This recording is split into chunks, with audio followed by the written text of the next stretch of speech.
নমস্কার বন্ধুরা, সর্বাণী রান্নাঘরে আপনাদের সবাইকে স্বাগত।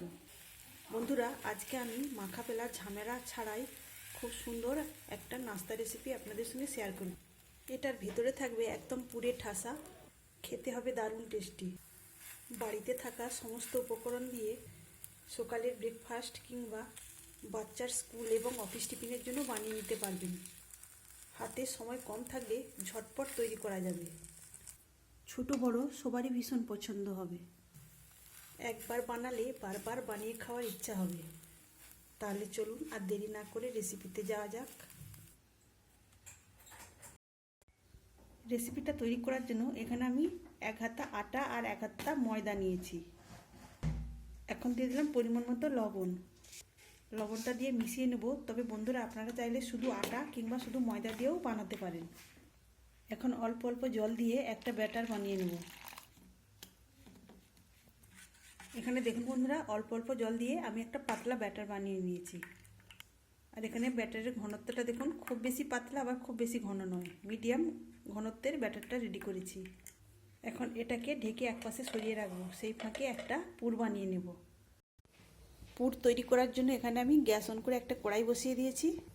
কড়াইয়ে দিয়ে দেবো এখন রিফাইন্ড তেল। তেলের মধ্যে দিয়ে দিলাম 1/2 চামচ গোটা জিরা আর দিলাম 1/2 চামচ 5 ফোড়ন। জিরা আর 5 ফোড়নটা ভেজে নেব। ভাজার একটা সুন্দর গন্ধ বের হলে আমি এর মধ্যে দিয়ে দেব কাঁচা লঙ্কা। আমি 2টো কাঁচা লঙ্কা কেটে নিয়েছিলাম, সেটাই দিলাম।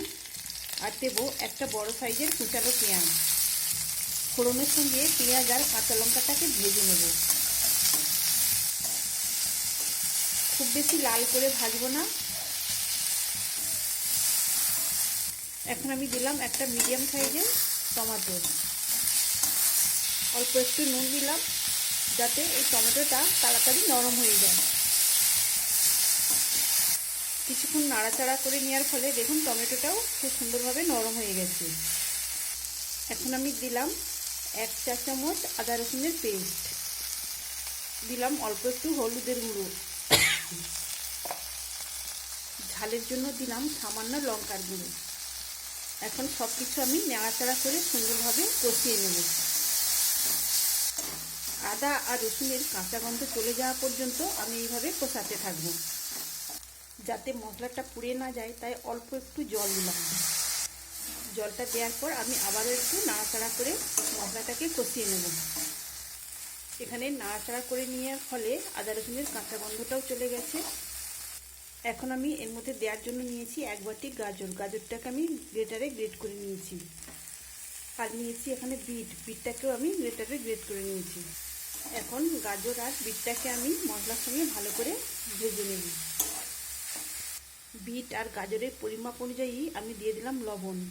আর লবণটা দেওয়ার ফলে এই বিট আর গাজরটা থেকে জল ছাড়তে আরম্ভ করবে। তাহলে ঢাকা চাপা দিয়ে রান্না করলে বিট গাজরটা খুব সুন্দরভাবে সেদ্ধ হয়ে যাবে। গ্যাসের ফ্লেমটাকে লো টু মিডিয়ামে রেখে ঢাকা চাপা দিয়ে আমি 3 মিনিট রেখে দেবো।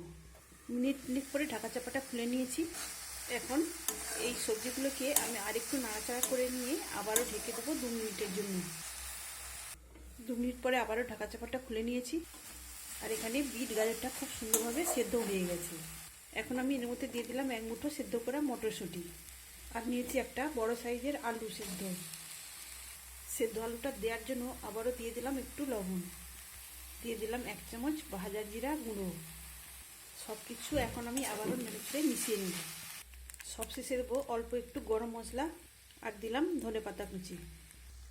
সব কিছু এখন মিশিয়ে নিলেই আমার তৈরি হয়ে যাবে ভীষণ সুস্বাদু একটা পুর। এখানে আমার পুরটা রেডি। টিফিনটা তৈরি করার জন্য একটা ফ্রাইং প্যান বসিয়ে দিয়েছি। ফ্রাইং প্যানটা গরম হয়ে গেছে। এবার অল্প একটু রিফাইন্ড তেল দিয়ে আমি চারদিকটা লাগিয়ে দিলাম। এখন এই ময়দা আর আটার যে ব্যাটারটা বানিয়ে রেখেছিলাম সেটা আরেকবার আমি এইভাবে গুলিয়ে নিব। এইভাবে গুলিয়ে নেওয়ার পর আমি 1 হাতা ব্যাটার ফ্রাইং প্যানে দিয়ে দিলাম। এবারে হাতলটাকে ধরে একটু চাড়িয়ে দেব। চাড়িয়ে দেওয়ার পর গ্যাসের ফ্লেমটাকে আমি লো টু মিডিয়ামে রেখে উপরটা শুকনো হওয়া পর্যন্ত অপেক্ষা করব। উপর থেকে শুকনো হয়ে গেছে। এখন আমি অপর পাশটা ভাজার জন্য উল্টে দেব। উল্টে দেওয়ার পর আমি তৈরি করে রাখা পুরটা এই মাছ বরাবর চৌকো শেপ করে দিয়ে দেব। এখানে আমি পুরটা খুব সুন্দরভাবে সেট করে দিয়েছি। এখন এই প্যাচুলার সাহায্যে আমি ভাঁজ করে দেবো দুই সাইড থেকে। প্রথমে দুই সাইডটাতে আমি ভাঁজ করে দিয়েছি, এবার অপর দুই সাইডেও আমি এইভাবে ভাঁজ করে নেব। আমি চার সাইডটাতেই ভাঁজ করে নিয়েছি। এখন আমি এটাকে উল্টে দেব। এদিকে একটা বাটিতে আমি ডিমের সঙ্গে লবণ আর ধনেপাতা কুচি দিয়ে ফেটিয়ে রেখেছি। এখন আমি এই ডিমের মিশ্রণটা উপর থেকে এইভাবে চাড়িয়ে দেব। ডিমের মিশ্রণটা আমি দেওয়ার পর উল্টে দেব। অপর পাশটাতেও আমি ডিমের গোলা দিয়ে দেব। অপর পাশটাতেও ডিমের গোলা দেওয়ার পর আমি এবার চার সাইড থেকে অল্প করে একটু রিফাইন্ড তেল দিয়ে দিলাম। দেওয়ার পর আমি উল্টে পাল্টে এটাকে ভেজে নেব। বন্ধুরা, আপনারা অবশ্যই একবার এইভাবে বানিয়ে দেখবেন, খেতে ভীষণই ভালো হয়। সকালের ব্রেকফাস্টেও বানাতে পারেন, আবার বাচ্চার বা অফিস টিফিনের জন্যও বানিয়ে দিতে পারেন। তাছাড়া রাতের ডিনারের জন্যও বানিয়ে নিতে পারেন। ছোট বড় সবারই ভীষণ পছন্দ হবে। তো উল্টে পাল্টে আমি এটাকে ভেজে নিয়েছি, আর দেখুন কত সুন্দর হয়েছে আর কতটা লোভনীয়।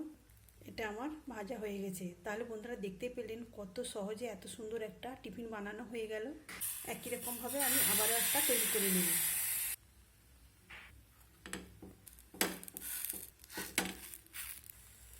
আজকের রেসিপি আপনাদের ভালো লেগে থাকলে অবশ্যই একটা লাইক দেবেন, আর যদি নতুন বন্ধুরা এসে থাকেন অবশ্যই আমার চ্যানেলটিকে সাবস্ক্রাইব করে আমার পাশে থাকবেন। তাহলে বন্ধুরা, আজকের রেসিপি আপনাদের কেমন লাগলো অবশ্যই কমেন্ট করে জানাবেন। তাহলে আজকের মতো আসি। সবাই ভালো থাকবেন, সুস্থ থাকবেন। ধন্যবাদ।